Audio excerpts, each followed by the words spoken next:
A new survey showed on Monday that British employers plan to increase staff numbers by the most in more than 8 years over the coming months, and few intend to make staff redundant when government furlough support ends next month. The news was hailed by Frexiteers who argued Brexit and UK's freedom from EU's shackles was to be thanked for the positive forecast. Generation Frexit leader, Charles Henry Gallois said, hiring prospects at their highest for 8 years in Brexit UK. From despite Brexit to thanks to Brexit.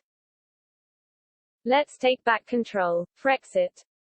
The quarterly survey by Britain's Chartered Institute of Personnel and Development (CIPD) added to signs of labour market shortages as the economy emerges from the coronavirus pandemic, though it offered less evidence of wage or inflation pressures. The CIPD said the net employment intentions balance, the difference in percentage points between employers who are hiring and those cutting staff, rose to +3.2 from +2.7 3 months earlier, its highest since the survey began in early 2013. Employers are very optimistic, indicating strong recruitment intentions, and redundancy expectations appear much lower than originally predicted during the pandemic, Jonathan Boys, labour market economist at CIPD, said. Only 13% of employers plan to make staff redundant, down from 33% a year ago when there were much greater fears that a premature end to government furlough support would create a spike in unemployment. Earlier this month the Bank of England forecast that the unemployment rate would not rise beyond its current 4.8%, much lower than the peak of around 7.5% it saw earlier.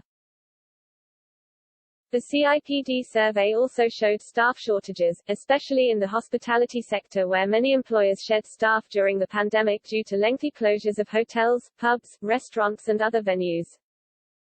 But there was less sign that this was leading to big rises in wages, in contrast to some other surveys of recruiters and employers.